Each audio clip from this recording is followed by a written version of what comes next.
गांव में एक आदमी रहता था जिसकी रग रग में सुस्ती भरी थी। मेहनत करना उसकी फितरत में नहीं था और घर का चूल्हा बमुश्किल ही जलता था। उसकी कोई औलाद नहीं थी। वह दूर दराज बस्तियों में जाकर दाने मांग लाता और उसी पर गुजारा करता।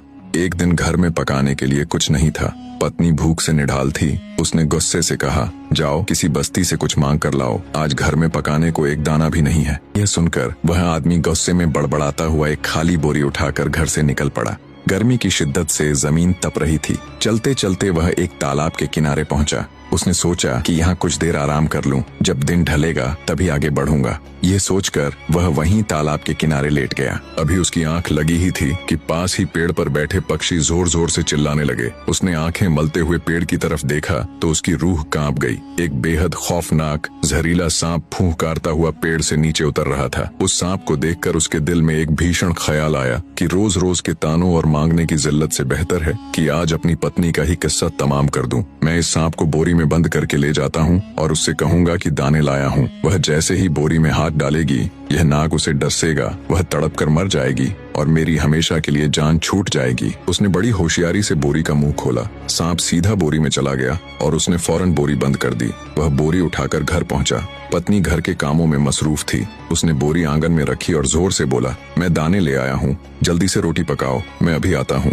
यह कहकर वह फौरन घर से बाहर निकल गया ताकि पत्नी की मौत का तमाशा कुछ देर बाद आकर देखे। कुछ देर बाद उसकी पत्नी अनाज निकालने के लिए बोरी के करीब आई तो अचानक उसके कदम रुक गए। बोरी के अंदर से किसी छोटे बच्चे के रोने की आवाज आ रही थी। पत्नी हैरान और परेशान हो गई। जैसे ही उसने कांपते हाथों से बोरी खोली तो उसके होश उड़ गए। बोरी के अंदर एक बेहद खूबसूरत चांद के टुकड़े जैसा बच्चा रो रहा था। वह औरत जिसकी गोद सालों से खाली थी, उसने जब उस मासूम बच्चे को देखा तो उसके अंदर की ममता जाग उठी और उसने फौरन बच्चे को उठाकर अपने सीने से लगा लिया। कुछ देर बाद वह आदमी यह सोचकर अंदर दाखिल हुआ कि अब तक तो पत्नी की लाश पड़ी होगी, मगर जब उसने पत्नी को जिंदा सलामत और उसके हाथ में एक मुस्कुराता हुआ बच्चा देखा तो उसके पैरों तले से जमीन निकल गई। पत्नी गुस्से में बोली, तुम्हें दाने लेने भेजा था, तुम यह किसका बच्चा उठा लाए हो जो बोरी में चीख रहा था? पति को एक लम्हे में सारी बात समझ आ गई, मगर उसने फौरन होशियारी से बात को घुमाते हुए कहा, जब मैं दाने लेने बस्ती की तरफ जा रहा था तो रास्ते में मुझे यह जंगल में अकेला रोता हुआ मिला।